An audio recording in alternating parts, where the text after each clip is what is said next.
Scotsmen, we're not yet beaten. Rouse the clans.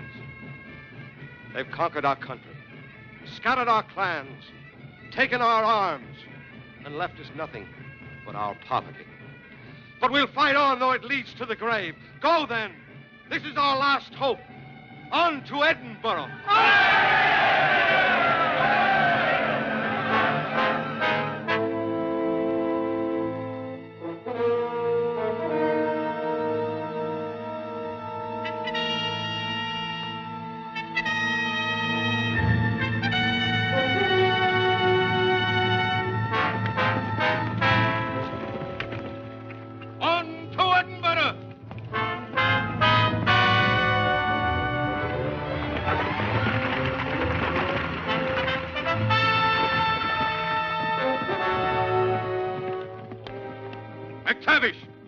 McTavish! The clans are gathering. On to Edinburgh!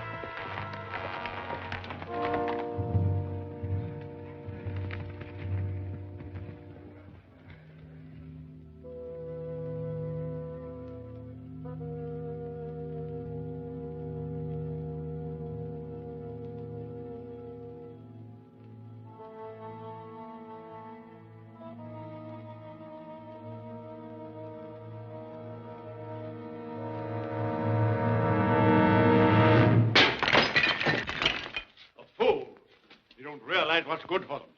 They don't realize the inevitable. There's only one man to blame, sir. Alan Breck. He assembled the clans. He's behind everything. Until he's exiled from Scotland, there will never be peace. I urge you again, sir. Sign this warrant for Alan Breck's arrest. Yes. I beg you, sir. Consider. Alan Breck is their idol. Their scourge, you mean? Forever whipping them into a frenzy against us, against England. Dangle him from a gibbet, I say. Out there. Give them a peek at that. Remember who he is. A royal steward with the blood of Queen Mary in him. If you arrest him, commit him on some charge or other, you'll incite them the more by making a martyr of him. That's very true. But if we don't arrest him, he'll continue to make martyrs of them, keeping the country in a ferment till we have no choice but to fight and kill. Oh, no. Better deal with one martyr than a nation of martyrs.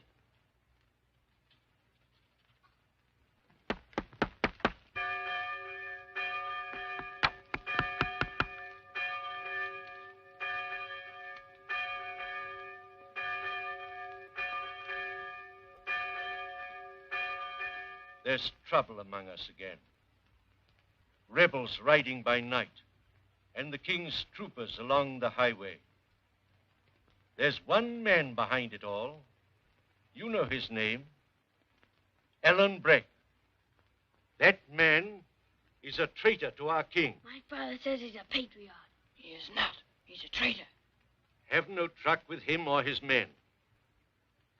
They will come to your houses at night and whisper and beg of your fathers for food and guns for the cause. A lost cause. Scotland's freedom. You've all taken with me the oath of allegiance. If you are faithful to that oath, Alan Breck and his men are your enemies. Now, boys, rise and repeat after me. God save King George. God save King George. School is dismissed for the recess.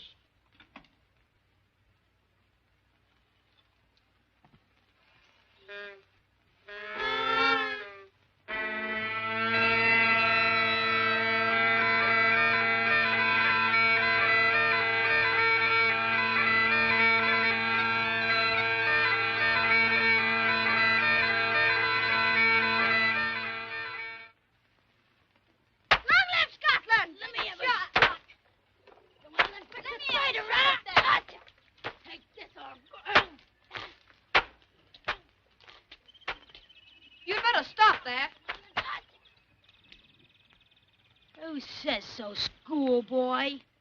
I say so. If the Redcoats found you slinging mud at a royal proclamation, you'd be punished. It says Alan Breck's a traitor.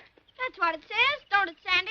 Sandy can read. The Dominie says that Alan Breck is a traitor, and a rebel, and a thief, and everything else they say. He's not a traitor. He is, and serve him right if he hangs for it. I'll show you the traitor. Don't tell us, Sandy. It's a dirty English lie.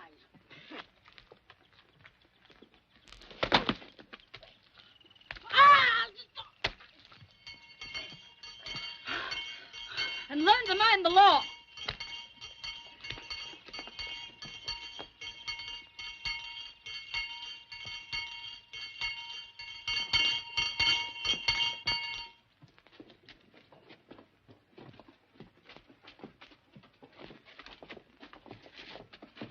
Balfour, step out. Yes, Dominic. I want to speak with you.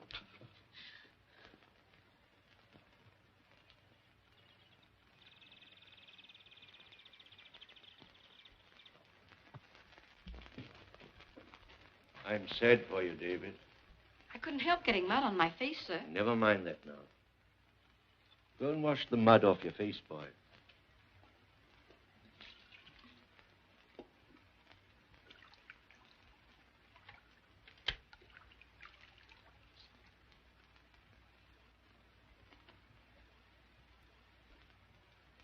This letter came today from Newfoundland. Oh, it's from my father. No, David. It says that your father is dead. Oh, that is sad news, sir. Yes, but not as sad as it might be, considering you never really knew your father.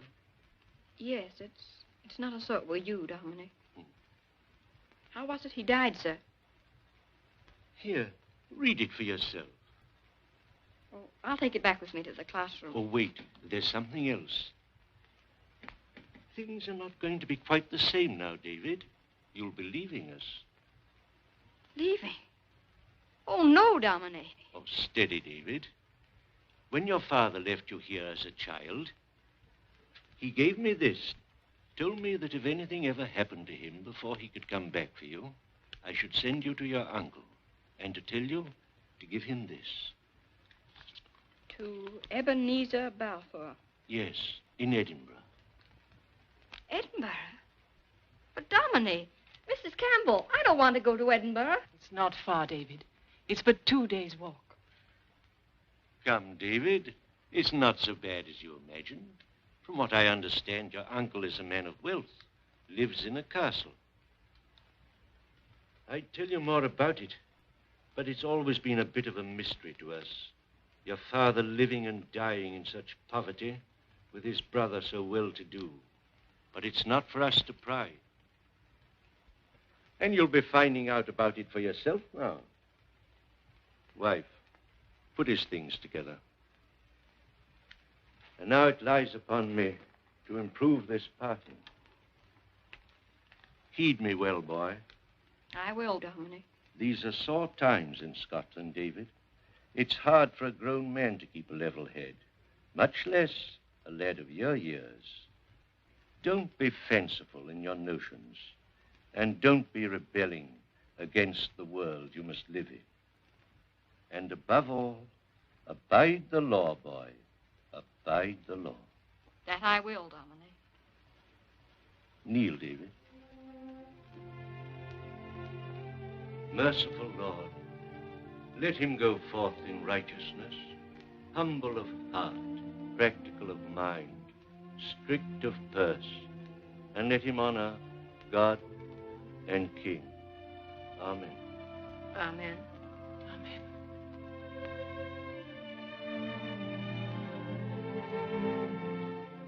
Goodbye, Mrs. Campbell. We've had great joy of you, David. I hope you remember the things you learned here. Don't forget this place. I'll love it all my life.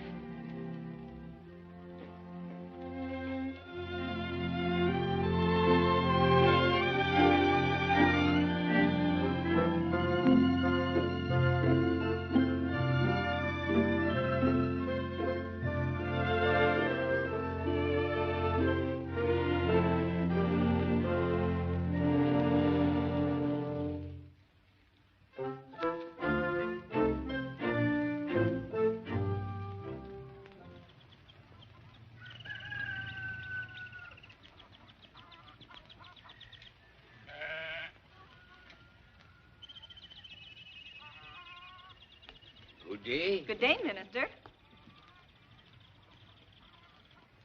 Please, sir, can you tell me the way to Edinburgh? Edinburgh? That's the devil's own place. What takes you to such a town? I must go there, sir, to my uncle. Oh. Well, you take that road down there. Thank you, sir. Here, Wait a minute. Would you do a favor to a servant of the Lord? Gladly, sir, if I can. Have you got any snuff? Just a wee pinch. Oh, I haven't the habit as yet, sir. I thought not.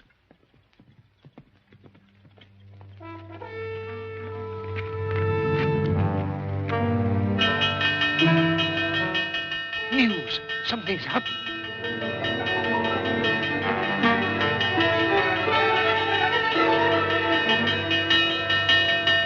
What's happening? Hide your valuables. The king's tax collector's coming. I saw him come over the hill. The same one that was here before. The one we call Red Fox.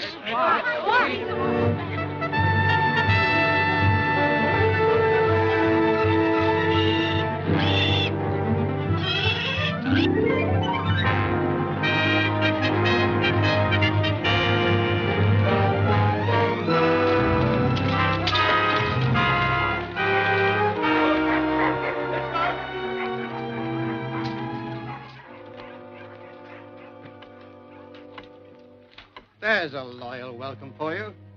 You'd think a plague had struck the place. Hiding their shillings, that's what they're up to. Captain Fraser, order your men to rout them out. There's several in the square. Yes, sir. Get them out, every sniveling one. Yes, sir. Welcome to your honor. Good day, sir. I trust this ale will prove to your liking. Glad to see you so well off, you can afford to give it away. Oh, but... Fetch more ale for the men. Yes, sir.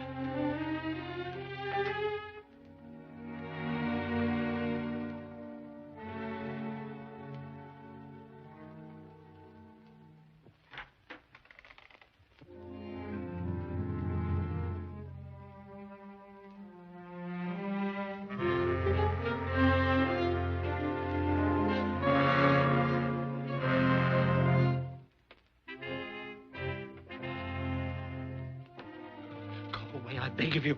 If they find you here, they'll burn my inn to the ground. They'll take me... Quiet. Get about your business, man. Not a word.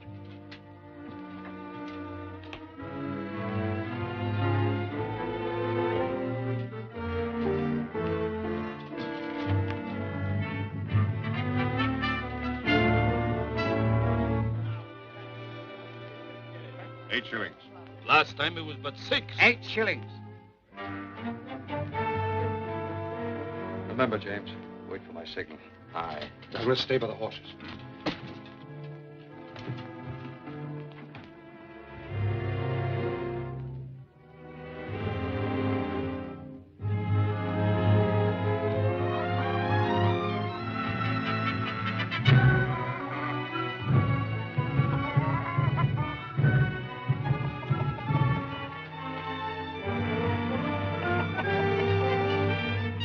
MacDougall, 10 shillings tax. Oh, but I haven't a farthing.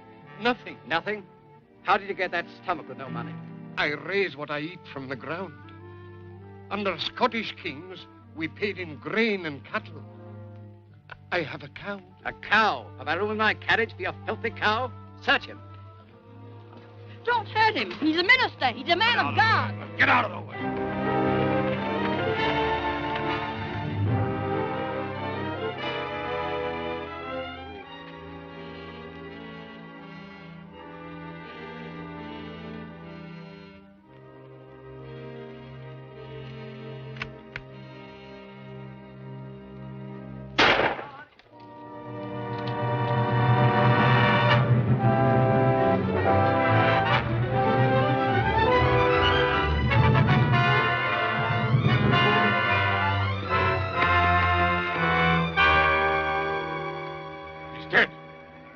Search the square. Anyone who has a firearm. Surround the village. 3 of you follow me. Captain, did you see who fired the shot? No, that boy took my attention from the shooting. He was here for that purpose. An accomplice. Get him. Fetch that boy.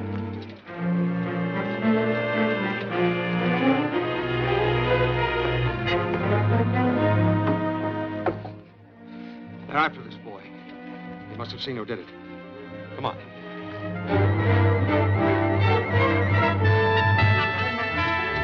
Come in the hayloft. Come on, men. Search the back of the inn.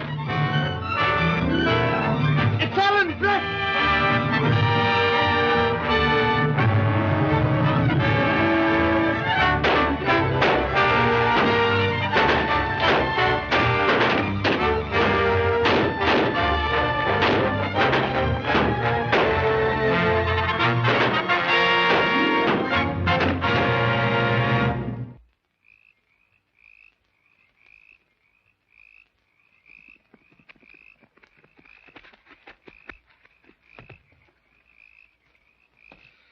Are the others here? Aye, sir. Watch this boy, Tandy. Don't let him out of your sight.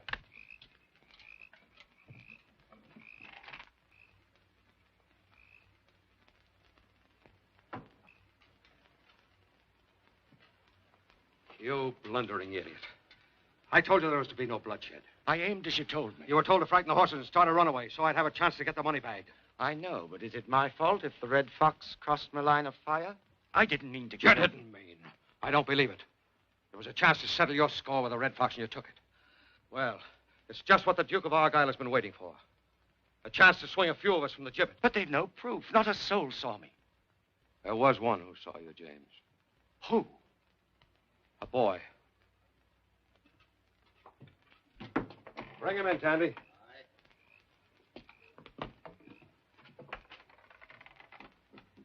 What's your name, boy? David Balfour. Come with me. Look at these men. Is anyone here you ever seen before?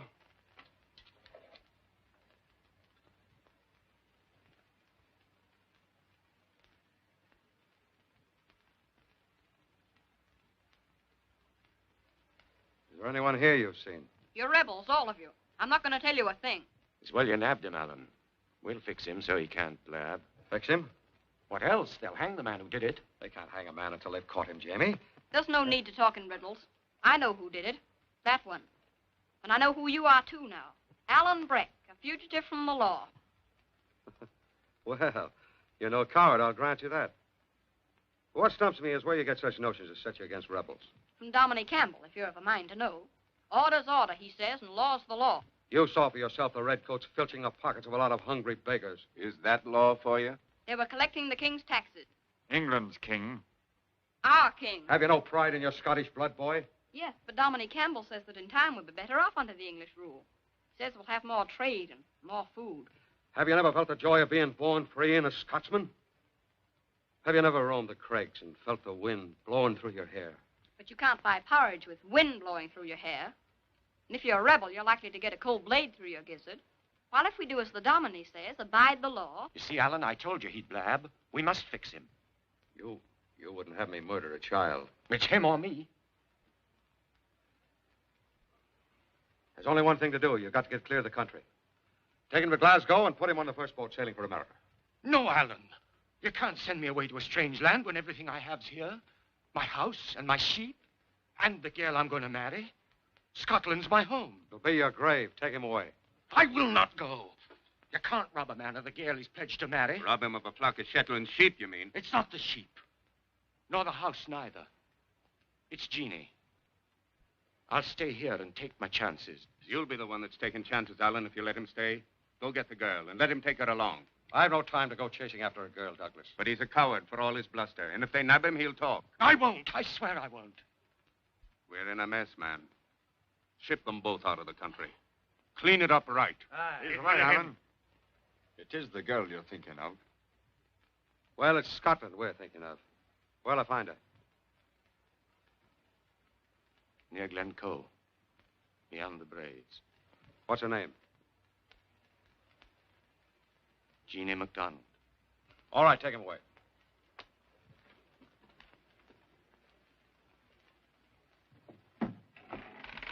I'll meet you at Tamdale's in Glasgow. All right.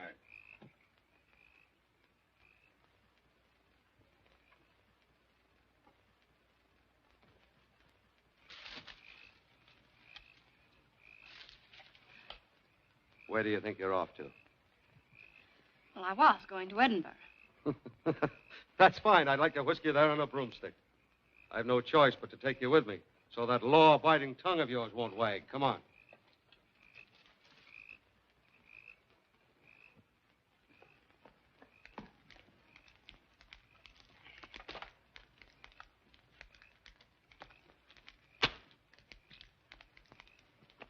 Been a long ride. Food and sleep are putting you hard into us. You tired? Oh, no, sir. You're a lad of spirit, Davy. You kept the pace like a man. Thank you, sir. There you are. We should reach McDonald's by noon tomorrow. That soon? Too soon for you? I like riding hard over the heather and then feasting by campfire like this. I'll be sorry to leave you, sir. Well, I'm flattered, my lad of Balfour. It's not I, but my uncle, who's the laird.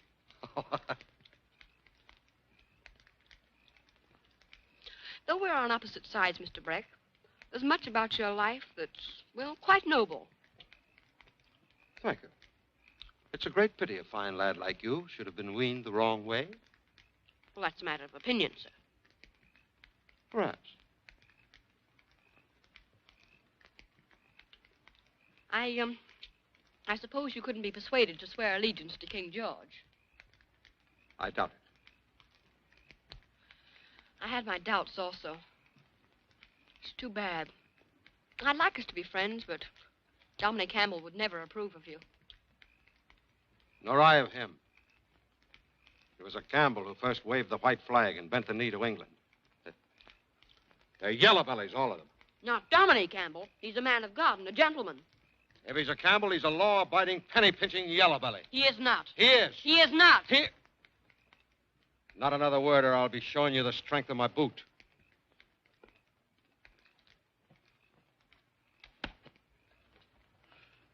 Not a yellow belly.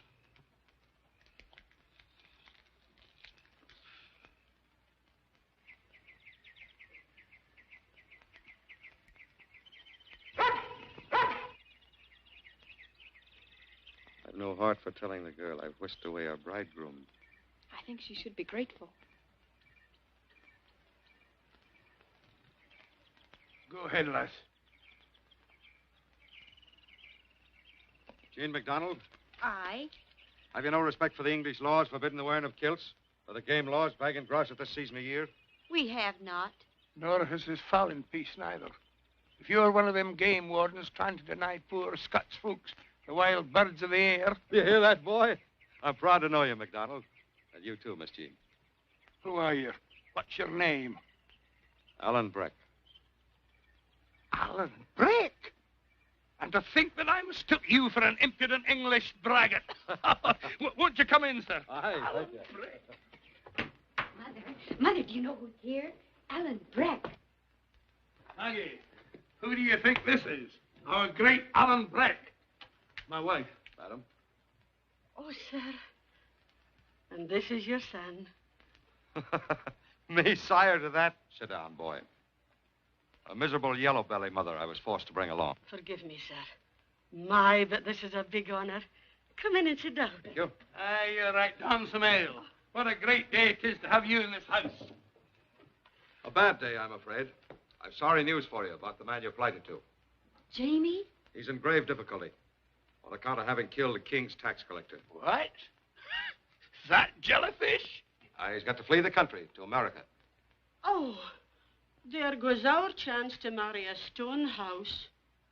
Will, maybe she's better out of it. She's not out of it at all. That's why I'm here. To take you to him in Glasgow. He'll not leave the country without you, he says, and having seen you, I can't blame him. Go with Jamie to America? Mr. Breck, we're poor folk, and there was property to do with this marriage. But as things stand now... I see. As things stand now, he's a hunted man with the English after him. You'll not give him your daughter, not even if it puts a rope around his neck? If we can't get him out of Scotland, we may all be hanged. Would you throw over your man, now that he's in bad trouble? Of course I wouldn't do that. You hear what Mr. Breck says? And you wearing the kilt. Always talking against the English, but now you'd keep Jean at home and let Jamie hang. Aye, and maybe Mr. Breck himself. I think that's for Miss Jean to say. It was a brave thing the lad did. I didn't think he had it in him. But if it's helping Scotland and helping you, I know daughter of mine would say aught but aye. I'll go with Mr. Breck, Mother. That's what I'd expect from a true daughter of Scotland. To chance your life in a new land, for your man's sake and the cause. Come, Jeannie. We must pack your things. Here, sir. Thank you, lad. Some ale? No, thank you. I've not the habit as yet.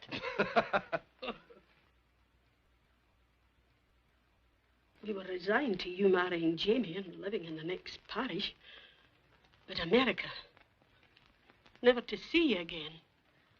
When he looked at me, Mother, and talked of Jamie being hanged, and maybe him too, I knew I had to go. I've been thinking. The redcoats are on my heels.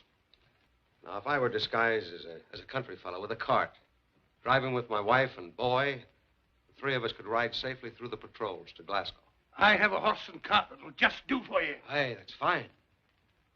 By yon bonny banks and by yon bonny braes, where the sun shines bright on Loch Lomond, where me and my true love were ever one to gaze, on the bonny, bonny banks of Loch Lomond.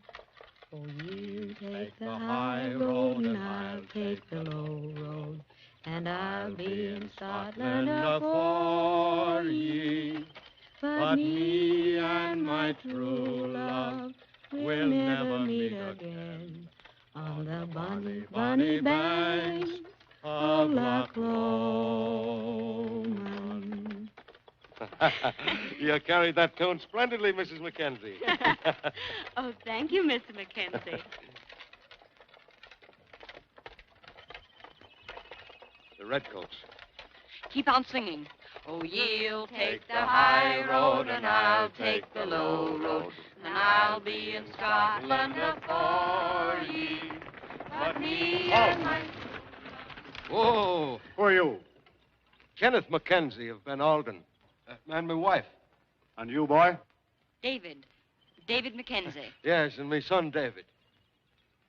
Is that big lad your son? He is. And thank you for the compliment. Since when are honest folks stopped and questioned at the point of a musket? We're seeking the rebel, Alan Breck. And you took me for him? Maybe he knows something. These Scots hang together like bats in a belfry. There's 500 pounds on his head. Half to you and half to us. You can tell us where to find him. 500 pounds? If I were him and could pocket the money, I'd turn myself in, sir.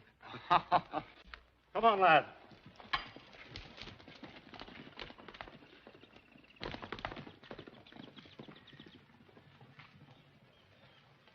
I'm proud of you both. I never knew kin to stick so close and so loyally. Get up.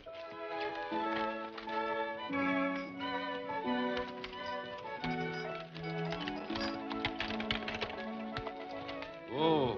Well, here we are, Davy. We take the high road and you take the low. Sorry I am to be parting with you, lad. You may be sure, sir, that I'll hold my tongue. I know you will. Good luck with your uncle, the laird. Goodbye. Goodbye. It was a great pleasure to be one of this family, Mr. and Mrs. Mackenzie. Goodbye, David. God bless you. Bye. Goodbye.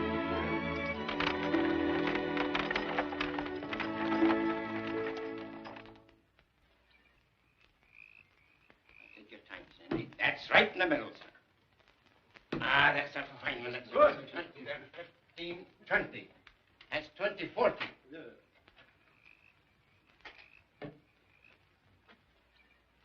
Good evening. Good evening, sir. Evening. Landlord.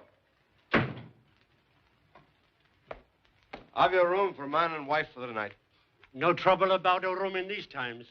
2 shillings with the stabling. But you pay in advance. Aye. We'll go right up. My wife's tired after a hard day. And we're off with the sun. Could you send some supper up to us? Aye, that I can. It'll be 6pence for each.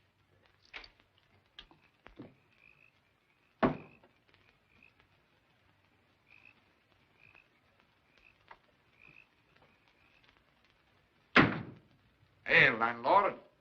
And it's the custom hereabouts for the last comer to treat. Aye, then it's for me to pay. Whoever pays, we get ours free. Hey. Heads you pay. Tails, my reckoning, my respects. Mrs. Mackenzie. James McGregor. And I'm Kenneth Mackenzie. Shall we drink together, since it's you who treat? Aye. Sit there, if you will, Mr. McGregor. Thank you. I can use that. The Tracy's in McDonald. They know about the cart. They'll be searching here before long. When you leave, give over to that disguise. Aye, then we must take to the hills. That's not so bad. Your life means too much to us to risk it for a girl. Get away alone. I'll take you to Jamie and Glasgow myself. That's a very bonny hat you're wearing, Mrs. Mackenzie. Thank you. Here, sir. Ah, here we are. Health to King George. Confusion to traitors. King George. I promised the McDonalds I'd give her into Jamie's arms myself, or they'd not have let her go. Do you not trust me, lass? It isn't that, but... No, she goes with me, man, and no one else. We'll beat across the west on foot to Invercraig, and then take a boat to Glasgow. Your health, McGregor. Thanks, Mackenzie. If it were your girl and not Jamie's, I could understand. If they come, spin some yarn about another cart and a man and a woman and a boy, and don't forget the boy. Fetch the candle. We'll be going up now. Well, if you'll excuse us and take our thanks, Mr. McGregor. Why, to be sure, Mackenzie. Good night, Mrs. Mackenzie. Good night. Good rest to you. Thank you. Landlord. Yes, sir. Another mug of ale for each. Aye.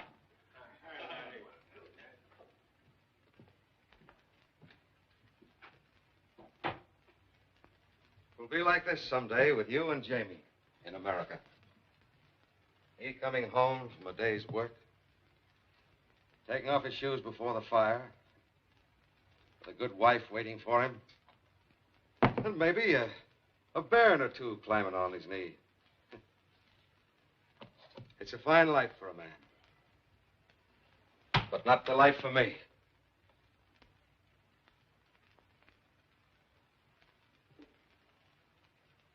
Oh. This'll make you more at your ease, Ginny. Thank you, Alan.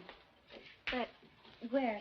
Oh, the chair is nearly as soft as the turf on the moors, where I spend most of my nights.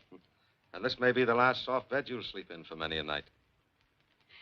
No matter what happens, this has been a great adventure of all my life. And thank you for not leaving me. And did you think I'd do that?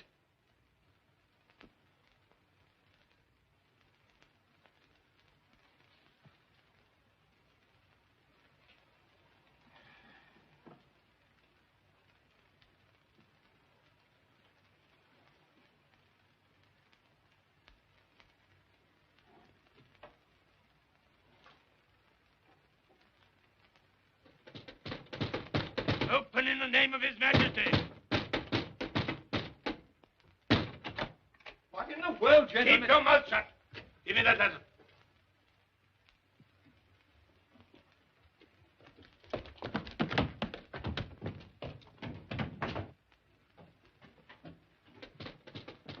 Open in the name of the king. Wait, Ginny. Yes,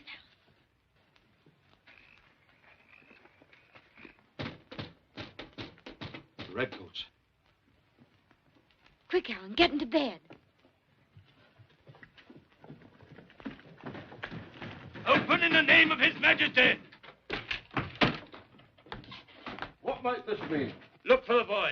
What boy? How dare you come in here like this? Come on and his wife get a good night's sleep in Scotland without the whole English army marching in on him. We're looking for a runaway traitor with a woman and a boy. Orders to search every room. How big is the boy? About that high. Sergeant. I'm not asking for compliments, but do I look old enough to have a boy that high? I must ask your pardon, madam. Only carrying out orders. Search the next room.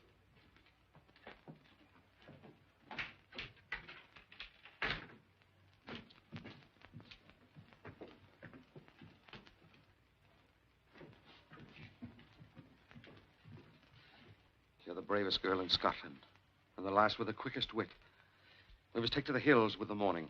That is, if you're still of a mind to go with me. I'm of a mind to go with you wherever you take me, Alan Breck.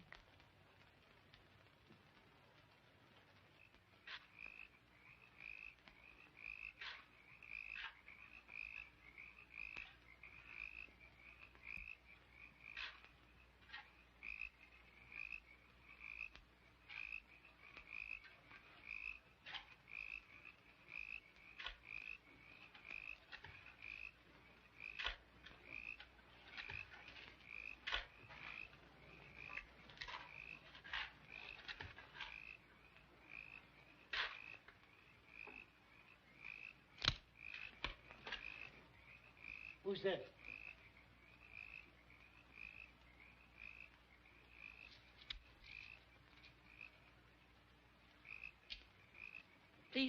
could you direct me to the castle of Balfour? Who couldn't? There, atop yon hill. Now you know where it is. Keep clear of the place. That's where I'm going. Blood built that place, and blood stopped the building of it. If you must go, tell the laird that all the decent folk about here call down a curse on him and his house. Black be their fall. The laird will never see you. Well, I think he will. He's my uncle.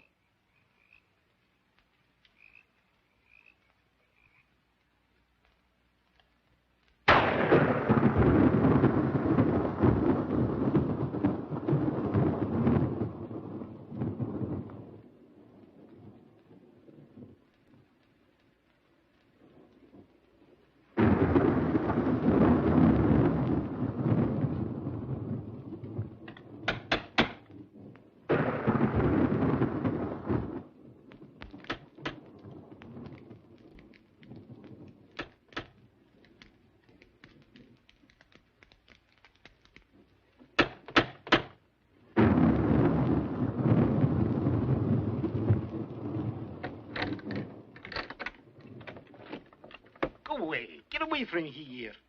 Who is it? I've come with a letter for Mr. Ebenezer Balfour. A letter? Well, hand it to me and be off ye. I'll not. I'll deliver it as I was told, to my uncle. Your uncle? Just a minute.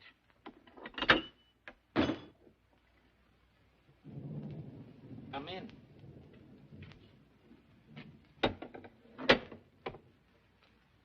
Well, it's plain to see whose son you are. You're the spitting image of Alexander. Oh, your Uncle Ebenezer? Aye. Well, my name's David, sir. Welcome, welcome, David, to Balfour Castle. Dominic Campbell sent me here and told me to give you this letter. Your father's dead, then? Yes, sir. Do you know what this is about? Well, you can see for yourself that the seals are unbroken, sir. All right.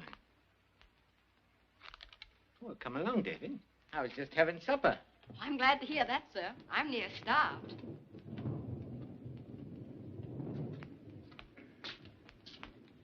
Pull up a chair and make yourself at home.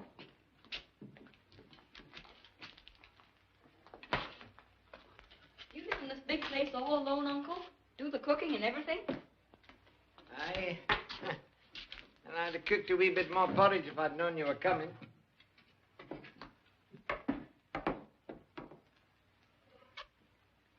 I've heard it said that lads of your age have prodigious appetites.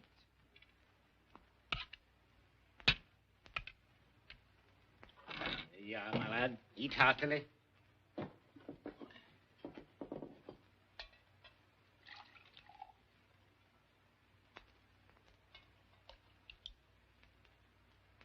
A share of ale. Shall I say grace, sir? Grace? Aye, aye, if you've a mind to. We thank thee, O Lord, for this food and for thy mercy and protection. Amen.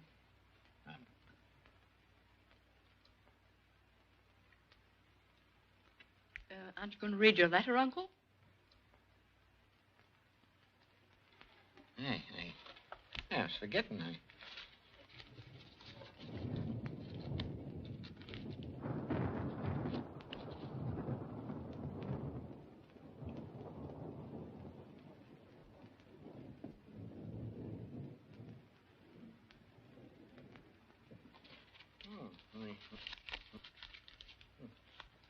If there's anything in it that concerns me, I'm anxious to know what it is, sir. Oh, no, it's just a letter from your father, written many years ago, entrusting you to me. Is that all it says, sir? Why, what more would you have it say?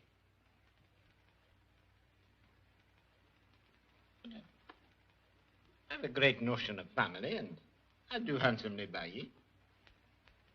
Come, lad, eat up. Then we'll have a look around the castle. It'll all be yours one of these days. We'll have a chair you're sitting in, and this room, everything. You'll be a lad. The lad of Balfour. After I've gone.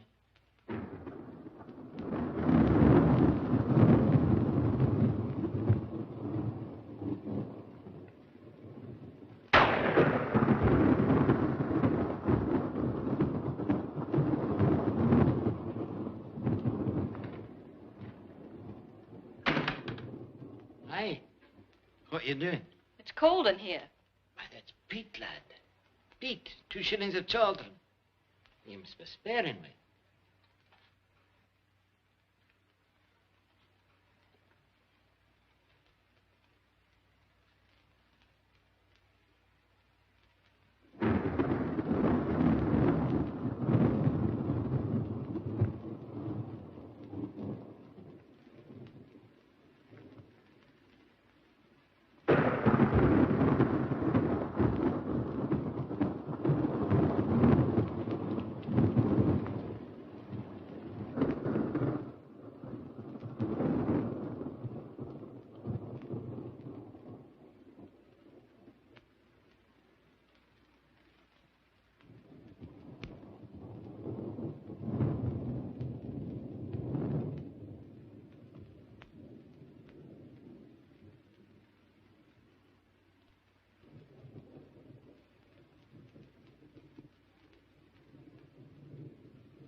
It's getting late, Davy. And I was forgetting the long journey you've had. So off to bed with you. You must be weary. Yes. Yes, I am.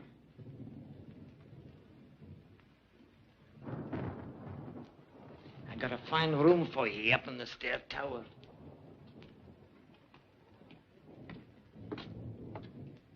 Now, here we are. Now, son, you go straight up to the very top and then turn to the right. It's dark as pitch up there. I'd be obliged to you for this candle. Oh, nonsense. No, no. It's like burning money with candles at 6 pence a pound. Why, a brave lad like you shouldn't fear of the dark. Go ahead with you. To the very top, mind you, then to the right.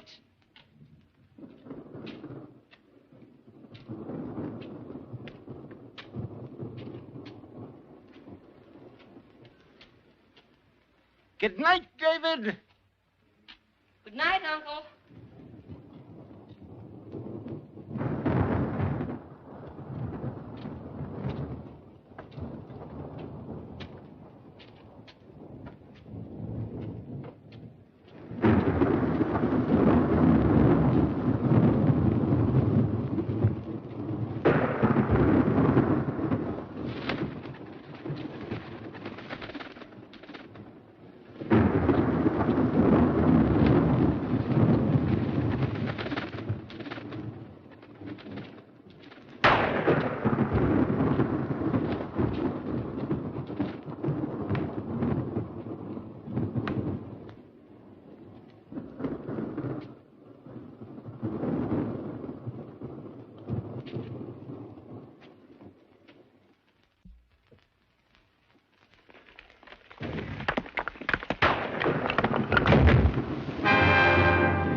Me up there to kill me. To kill you? You said turn to the right. No, I said left. You said right, and there was nothing there. I'd have fallen. Oh, what you saying, boy? Why should I want to kill you? To keep the estate, to stop me from getting it. You lied about my father. He was the elder, else he must have given you that prayer book and written in it before he was even born. As the elder brother, the estate was his, and so now it's mine, isn't it? Oh, no. Give me that letter. Give it to me, I say. Oh, David. What Come over here. I'm an old man and you're hurting me.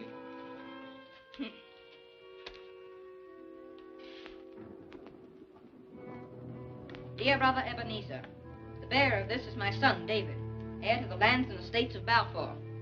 By our agreement, you will take him to lawyer Rankler, who has my last will and testament. It's just as I thought. This belongs to me. It's mine. Isn't it? Isn't it?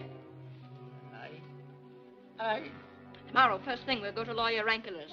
I know my rights and I mean to stand up for them. And I warn you, no more of your tricks, you yellow belly.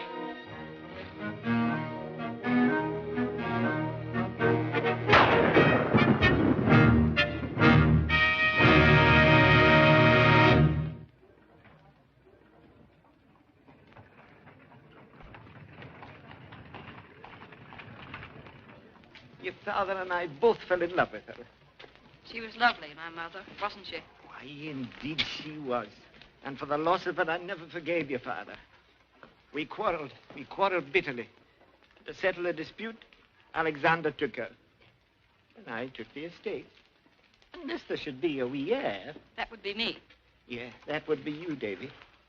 I'm telling you all this so that you'll understand. And you won't put too hard on an old man and turn him out. Which you've the right to do now, mind you. Well, we'll see. Hi there, boy. Yes, sir. Captain Hoseason aboard? He's across the way, sir, dipping his nose in a jigger of rum. Ah, thank you. I'll just step across if you don't mind, have a word with you. What for? I have some business concerning a shipment of tobacco from Baltimore. Later on, after we've seen lawyer Rankler. But it's early, lad. Mr. Rankler won't be at his office yet. Oh, very well. I'll wait here. I won't be a minute. What's that you're chewing? Sugar cane, Nenny, from the West Indies. Is that where you've just come from? Aye. Where are you bound for now? Oh, lots of places. The Shetlands, Isle of Mull, Glasgow, and into the Carolinas. She's a fine-looking schooner. Brig, you mean? You're a Johnny Raw, you are. Haven't you never been on a ship? Only on little boats that go on lakes and such. Well, if you want to come aboard, I'll show you what a real sea wag's like. I'd like to, but I have some business to attend to. No, not on your oath. I'll not do it. But be reasonable, Captain. You've always found me as straight as rain. It's a penny pinching muckworm. I found you old skinflint. A wriggler and a Welsh and a road-tide old harpy. The cargo will stay right in the hold till the last bubble's been paid. And let that be an end to it. Well, that'll not be an end to it. What's the trouble, Uncle? Get him out of my sight, the twisty old rooker, before I have the law on him. Trying to come the gypsy over me for a measly 2 guineas. After the price was settled a full 6 months ago. Oh, I'm sorry to hear you're not being dealt with fairly, sir. If there's anything I could adjust, I'd be glad to do it. You? Yes. I'm the new laird of Balfour. Or I will be shortly. You'll find me a man of my word, I promise you. Well, even on his face, I say that for you. I wish I were here longer so we might become matey. Oh, so do I, Captain Hoseason. What shall I bring you from the Carolinas? Some Indian feather work? A mockingbird that mews just like a cat? Say your pleasure, me young lad. Oh, I'd fancy anything, sir. He's never even had the taste of sugar cane. Never tasted cane? Well, you're going to taste some now, my lad. Come aboard with me. No, David. Have you forgotten our appointment with the lawyer? Oh, wait. It's still early. That's the way to talk, boy. Let him wait. The old skinflint kept me waiting long enough. Here, Ransom, take him below and give him a bundle of cane. All he wants. Aye, sir. Mr. Rhea! Mr. Rhea! Yes, sir, coming. The storeroom's aft, through the galley. What's the galley? Where the victuals is cooked, you duffer. Oh.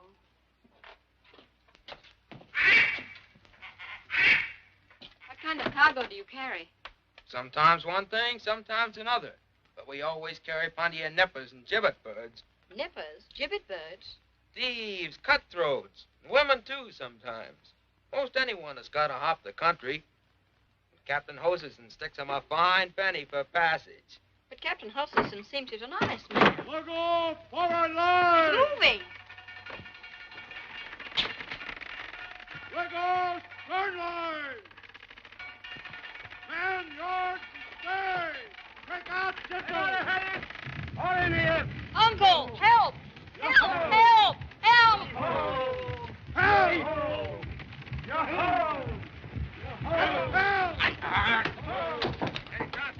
Chuck him in the hole, Mr. Rat. Keep him quiet.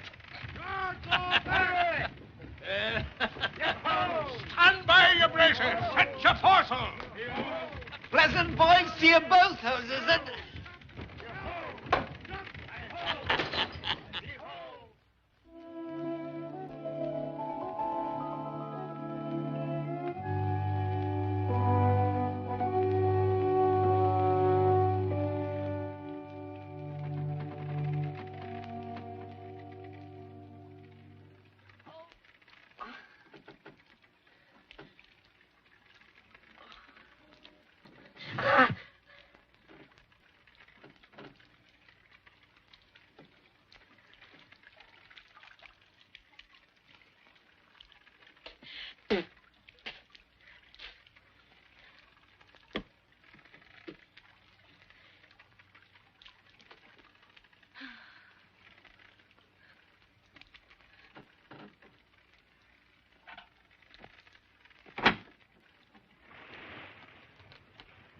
Why, Davy, lad, what's this?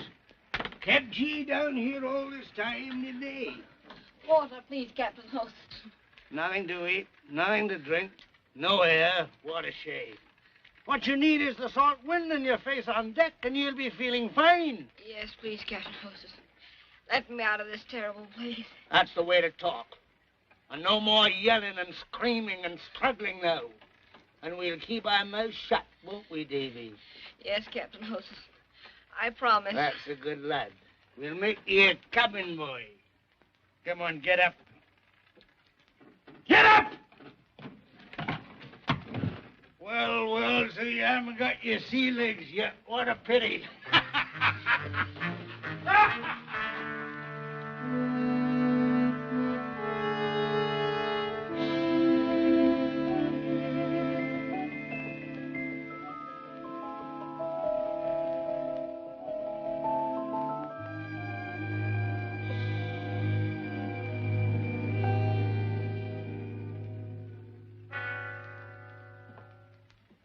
Just took on 2 more passengers, Captain, bound for Glasgow. And by the look of 'em, no common penny pickers neither. I'll look 'em over. Greetings, Mr. Mackenzie and wife. Mrs. Mackenzie. When do we get to Glasgow? Tomorrow, likely. We'll sail with the tide if this pesky fog lifts. And I'll trouble you for £60 passage money. 60? You're jesting. £60, I said, and I stand on it. Captain, I think you must be jesting. £16 isn't too much to ask for passage for 2. Oh, I beg your pardon, Captain. I heard you amiss. £16 it is. I still think the price is a tall one. Some reckon it's cheap, considering the authorities don't know where we're bound nor who's aboard. 16. Hang ye. It's foul weather, Mrs. Mackenzie. A hot drum is what you'll need to warm your innard if you'll step into the roundhouse while Mr. Riah sees to your accommodation. Captain, you're very kind. Keep your glimmers peeled, Mr. Riah, and we might find a way to put the nips on him.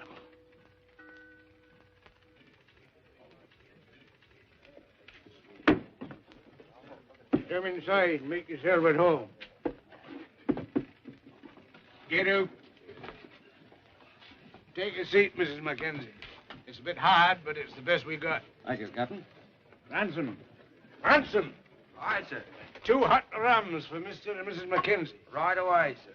You're some right pleasant customers aboard, Captain. It's the relief they're feeling. Safe from the law, snug and cozy. Free to talk.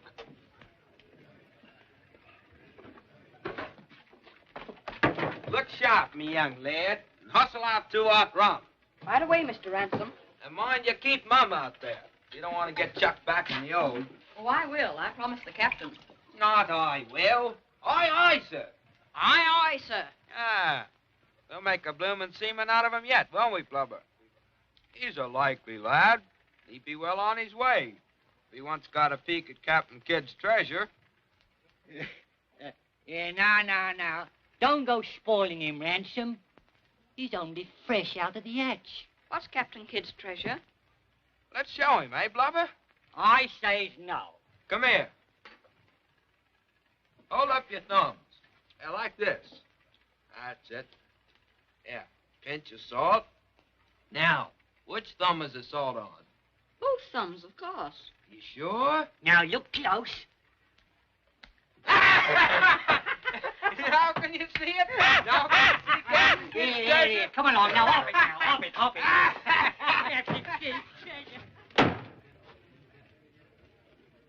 Here you are. Over here, boy.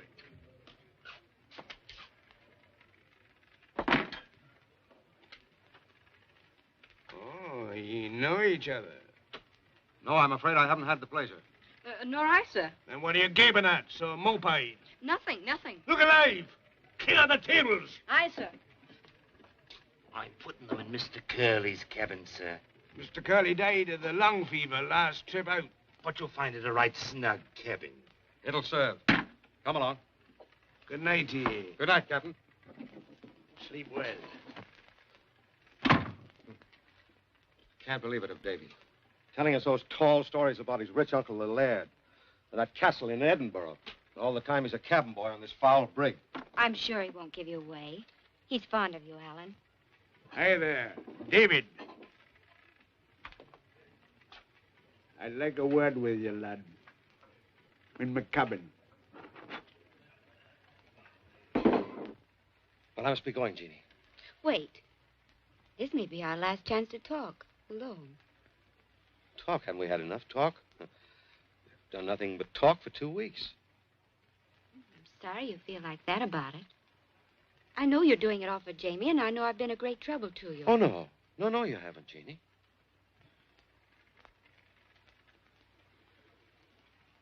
Well, my great adventure is over. No, it's just beginning. Glasgow, Jamie, and America. Beginning? To me, it's the end. How can you say that? I never promised Jamie, really. I only said... When I said it, I didn't know. Well, I hadn't met you, Alan. What are you trying to say? You know, Alan. You must know. I know Jamie's my clansman and I'm his leader. I know I promised to take you to him in Glasgow. And that's what I'm doing. And I wish to heaven you were there now and married to him. Good night. Alan!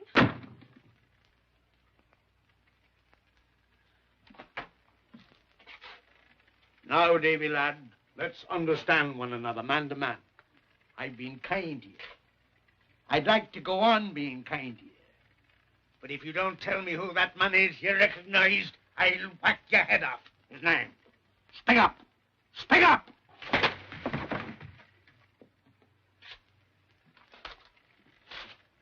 Now you tell or you'll get it again. Well?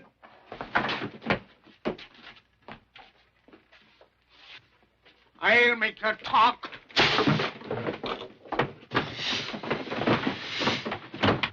Nasty elves! Step on your feathers!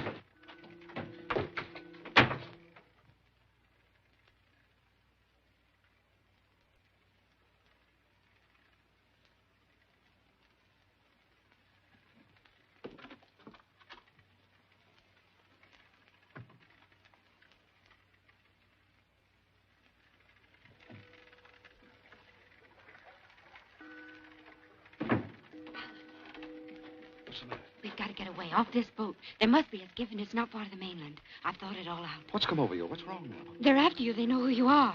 Who? The captain. I heard them in the roundhouse. I went to look for you, and they were saying that they were going to turn you in at Glasgow and ask for the reward. So that's how the wind sets. It's that lad, David. He must have told. Quick, Alan, get the skiff. Wait a minute. No need taking you. You leave me here alone. What if I don't? You'll never get to Glasgow. You'll not leave me at the mercy of these cutthroats. All right, hurry, get your things. I'll meet you at the skiff, aft. Hurry up.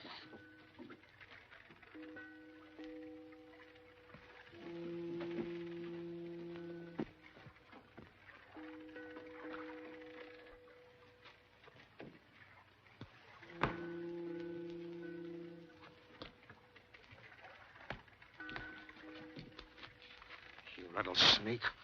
I thought I could trust you, but you told them who I am. No. You did. You're the only one aboard who knew. You told them that I was Alan Breck. No, I Yes, didn't. you did. If I see you again, I'll heave you overboard.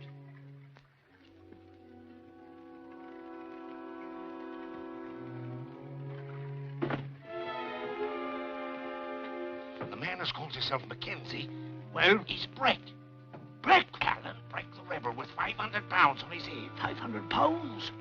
We'll put him in irons, turn him in at Glasgow. Look, sir.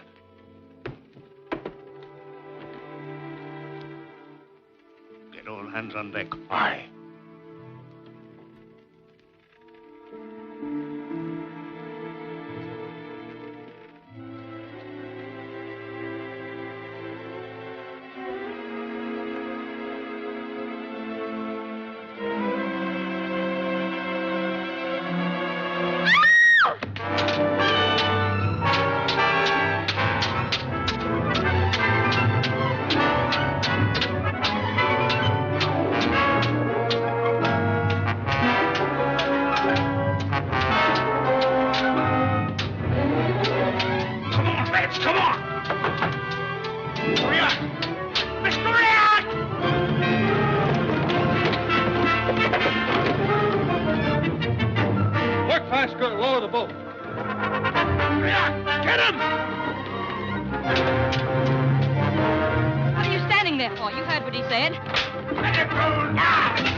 Set all sail, Mr. React. We head for port with the first breeze. Aye, aye, sir. Stand by to set your eight sail. And Mr. React, bring me a jug of rum.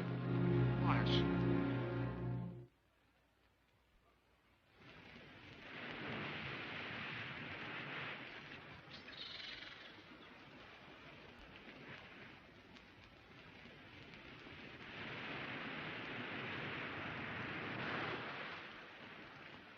Jeannie.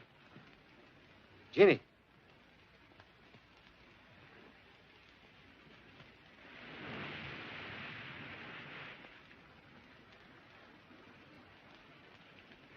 Come, we must hurry. The sooner we're away, the better for our health. But where, Alan? Tamdale's at Glasgow, of course. We can't. The word is out and they'll nab you. I'm not going. I'm going to put you on a coach. I'm sorry, sir. I must have fallen asleep. This is where we part company. I've had enough of you and your blabbing. I didn't tell. I told you I didn't. July, you told him I was Alan Breck and nearly cost me my neck. I'd like to slit that wagging tongue of yours. David, wait. It was my doing, Alan. You? I made it up. About the captain knowing you were Alan Breck. You made it up. Why? Because I didn't want to go to Jamie.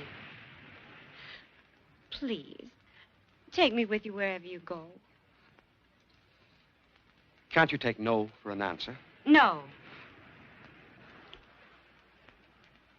David?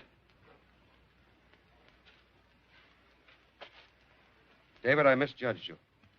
But if you didn't tell him I was Alan Breck, who did? You did yourself, you big blunderhead. I? Yes, you on the deck, when you grabbed me and shouted out your own name. That's right. So I did. Yes, and if it wasn't for Davy lowering the boat, you'd never have gotten away. David, my lad, I hardly know what to say. You helping me, saving my life, and I've been so hard and unjust. I'm deeply sorry. It's all right, sir. I was happy to serve you, because, well, I admire you, sir. And I admire you, David. Shall we be friends, then, from now on? True friends that trust and help each other always? True friends it is, sir. But I still wish you weren't a rebel, sir. Whoa there, David. Don't spoil it all. We'll not let matters of state stand between us now, will we? No, sir. Matters of state can wait. That's fine.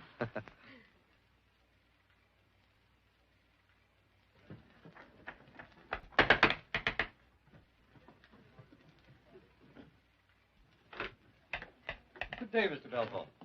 Mr. Ankle is waiting for you.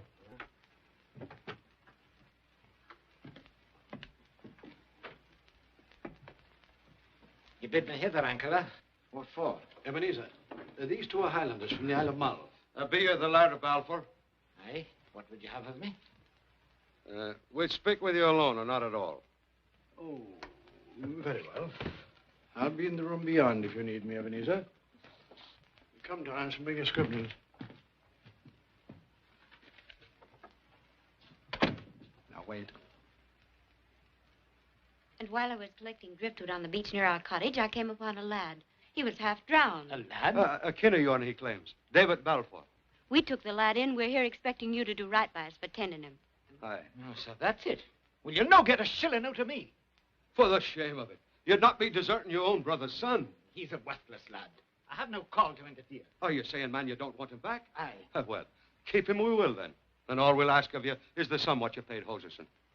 Hoseason? Aye, for kidnapping David. That's a black lie. Well, that's as may be. But the lad claims he's the rightful heir of Balfour, and you paid Hoseason to get him out of the way. I did no such thing. Listen, man, let's speak plain. We know how to keep our mouths shut. Now, if you want the lad kept out of the way... I'll have no dealings with you. Then pay us the sum you paid Hoseason, 200 pounds. 20 pounds was the bargain. Oh. That will do. Give me that. It's a bright day, isn't it, Uncle? It's all here, Ebenezer. You scoundrel, Ankle! You would have lost the estate in any case. But I wanted to save the young lad here the expense of going to court. Trickery! Subterfuge! I always despised lawyers. It was clever, the way you trapped him, sir. Thank you. Oh, it was a pleasure, David. It helped to even up our score. There's a favor you could be doing me. Yes? Us. If you... Oh. You'd summon me a rig. A rig? I thought you were going to ask him to marry us. On the contrary, I'm going to send you home to Glencoe. I'll not go.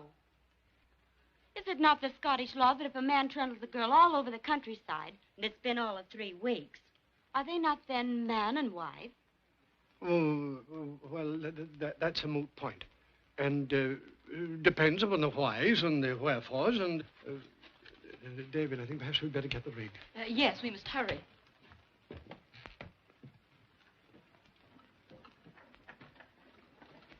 Hey.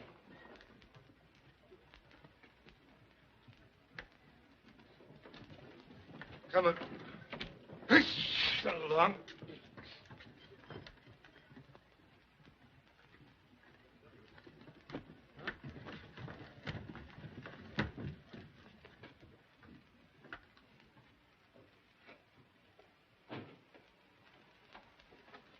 You blackguard!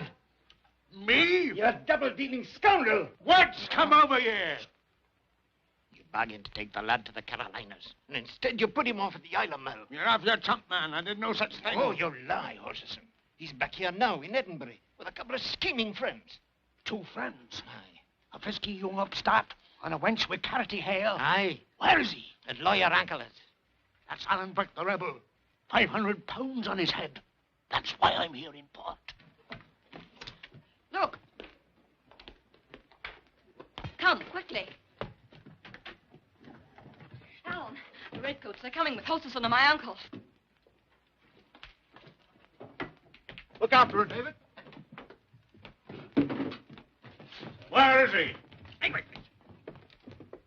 Around to the front.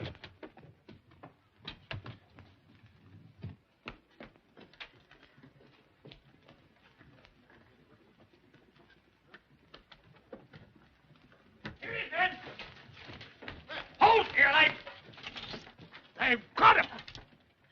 Alan Breck, in the King's name and under warrant of His Grace the Duke of Argyll, I arrest you for murder. For murder? Aye, for the murder of a King's tax collector. Oh, the Red Fox. Lieutenant, take your prisoner. And out, turn. Quick, march. Hey, They got him. You'll pay for this. You brought the red coat. We'll not pay. The authorities will pay £500.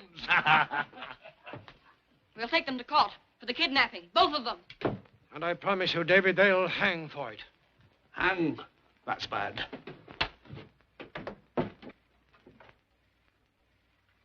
What are you going to do about Alan? I'm afraid there's nothing we can do, my dear. It's a matter of state. But Lawyer Rankler, Alan didn't kill the red fox. No, it was Jamie. Jamie? If I could find Jamie, make him confess. Well, what makes you think this Jamie would sign a confession that would put his neck in the noose? Oh, he'll do it if I marry him and sail with him to the Carolinas. You do that? Marry him? Yes, anything. Anything. Well, there's a chance. Go then. Get a confession if you can, and hurry back before the trial. I'll go with you. There's a rig outside.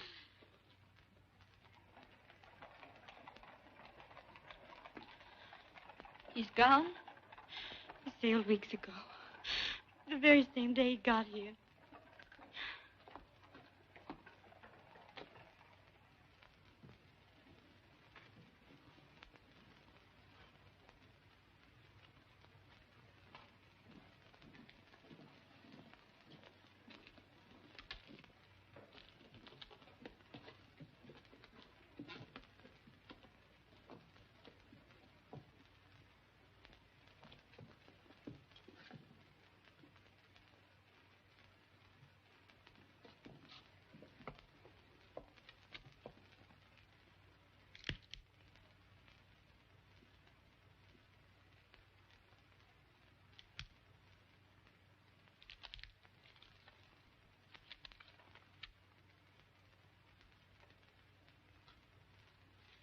Alan Breck, you have been tried by a jury of 15 men, good and true, and by them found guilty of both murder and treason. Attend then, prisoner, to the sentence now to be pronounced against you.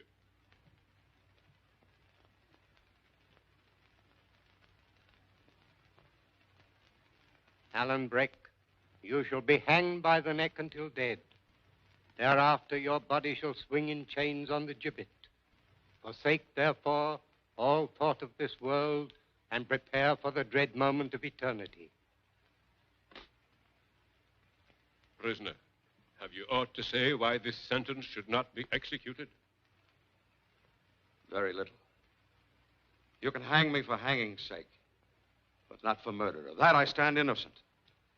Nor can you hang me for treason, for how can a man be traitor to king or country that he has never called his own? The McNeil's up for you! And the McDonald's! Aye, and the Gordons! And the Magyars! And Dougal!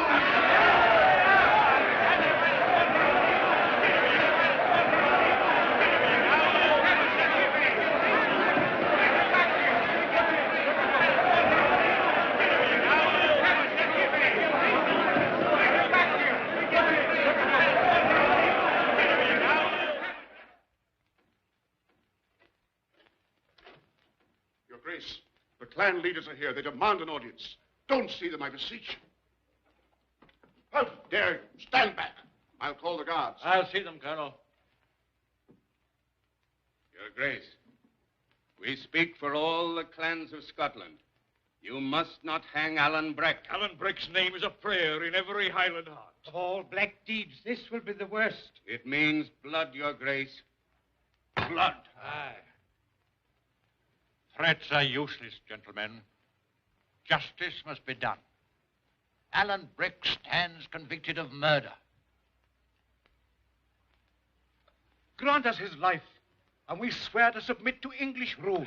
Oh, your offer's absurd. Alan Breck could never be loyal to King George.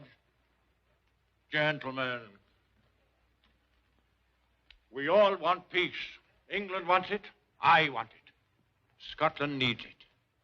But with that man alive, there never can be peace. Alan Breck must hang. Good night, gentlemen.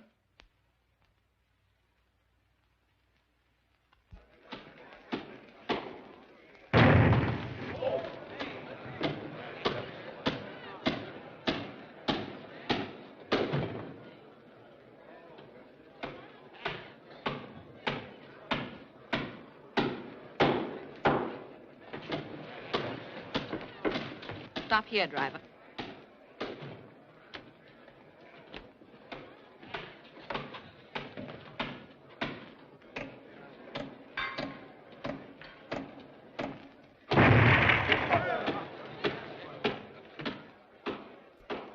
Be brave, Jeannie. Don't despair. I have a plan.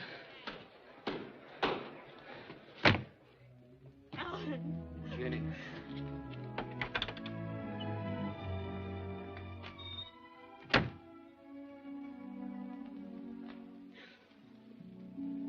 I prayed you'd come.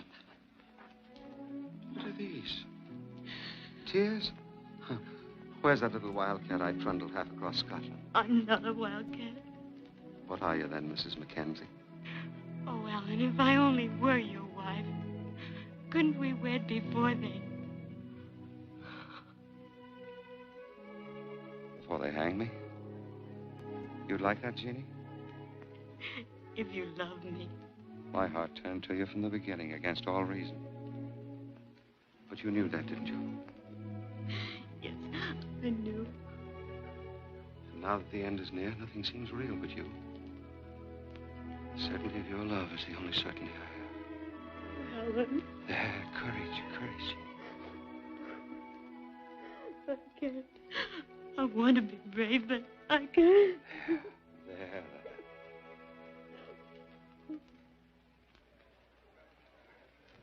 Is this where the Duke of Argyll lives? Aye, me wee cockalorum. And who might it be calling on his grace? David, Laird of Balfour. Laird? Huh. Be off, you dirty shabrag. Or I'll boot you from here to yon gibbet.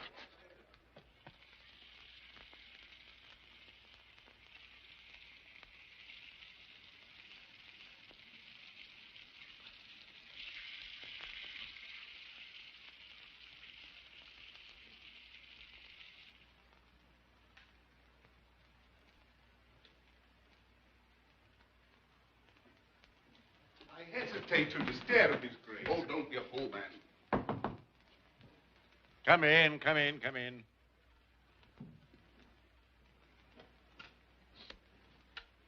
Will Warden, what is it? The hangman. Your Grace, I wonder... Yes. He's gone. Either turned colt or been abducted by the clans. We'll find another hangman. Aye, sir. I don't like the look of it. It might be well to send for another company of grenadiers from Berwick. I'm loath to do that, Colonel Whitehead. It may inflame them the more. But we'd best be on the safe side. I'll dispatch a courier at once, sir.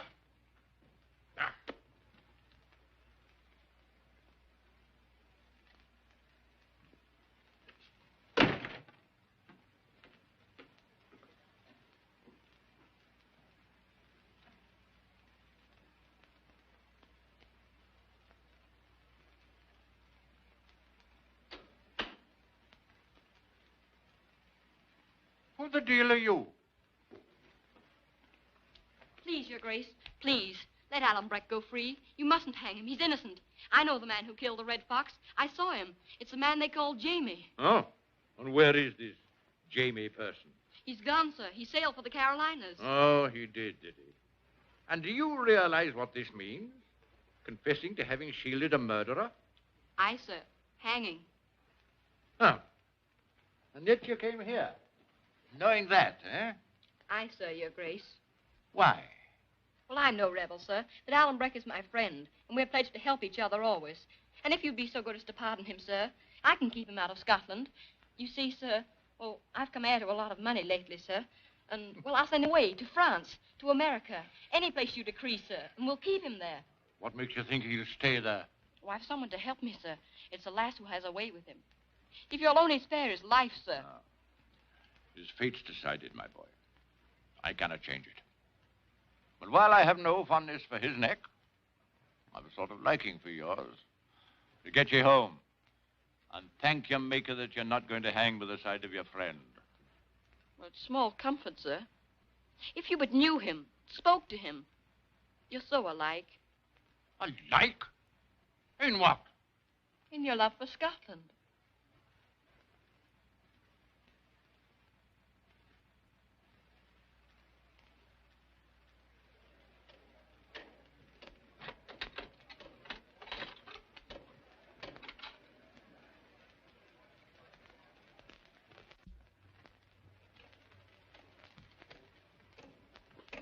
Well, this is an honor I little dreamed of, Your Grace. Have you come to escort me personally to the gibbet? Not quite. This is no visit of love. I do not intend to alter your sentence. No, I ask for nothing. I know. I know. I have come here because you have achieved in a short while what I have failed to achieve in a whole lifetime. Alive, you hold Scotland in the palm of your hand. Dead, you can do the same if you so will. Knowing that you must inevitably hang, will you use your influence to stop the coming bloodshed?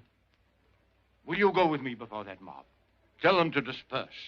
Tell them to return to their homes in peace. For the sake of the people we love.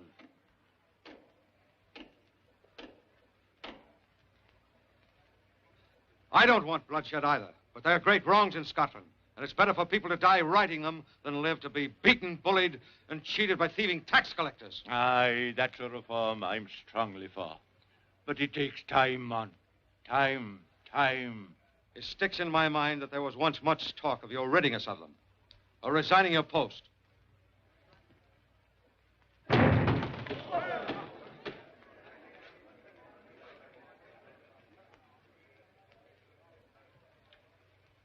Well, the sun is rising. Even if I do promise, if I do give my word to bring about these reforms, you still must hang. Of all the deaths, I truly like least to die on the gallows. Yet I'd gladly put the noose around my own neck if you'd give me that promise. Agreed. We might have been fast friends had life been different. We have this in common. We both love Scotland.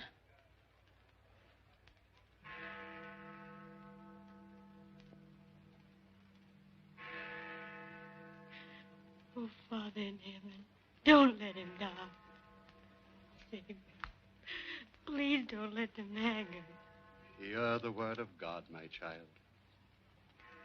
Then said Martha unto Jesus, Lord, if thou hadst been here, my brother had not died. But I know that even now, whatsoever thou wilt ask of God, God will give thee. Jesus saith unto her, Thy brother shall rise again. Martha saith unto him, I know that he shall rise again in the resurrection at the last day.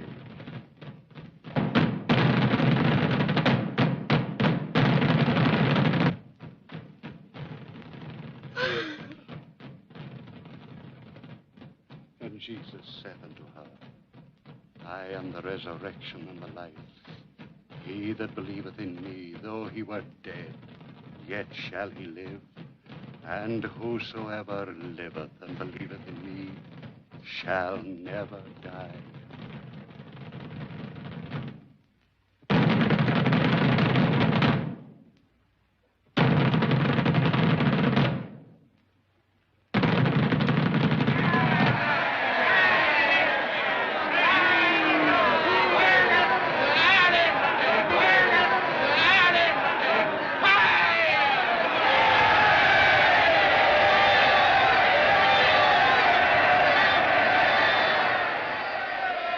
Scotsmen, my people, the Duke and I have bargained.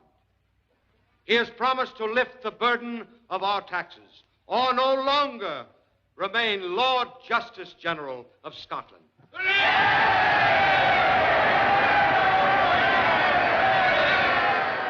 In return, I have pledged you to peace. Let there be no rioting, revolt, or bloodshed.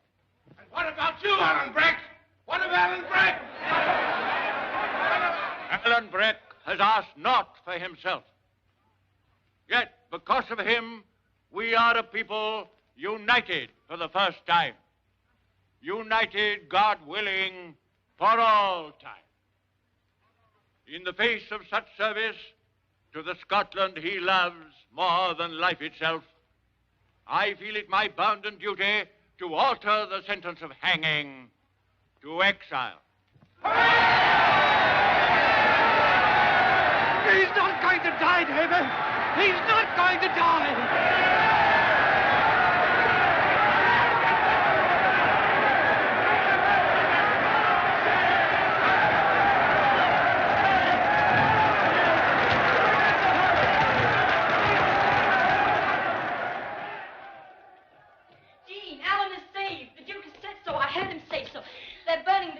Don't you understand?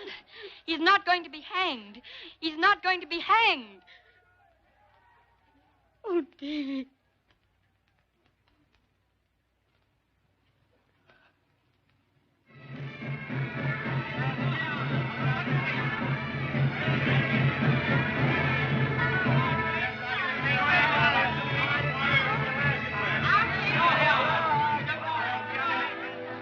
Douglas, McNeil, McDougal, I leave you lads to see that the Duke keeps his promise, as I know he will. Don't forget me. Not while a Highlander lives, Alan. Goodbye. And God bless you. God bless you, Alan. Bye. Goodbye, Alan. Goodbye, McDougal. Won't you be lonely? Won't you feel lost without your son on your honeymoon, Mrs. Mackenzie? Why don't you come along with us, Davy? Why not change your mind? Come along, David. Well, I'd like to, but I've business to attend to. Oh, you're young yet for the business of a laird. No, Mr. Breck. We have much to see to here, the laird and I.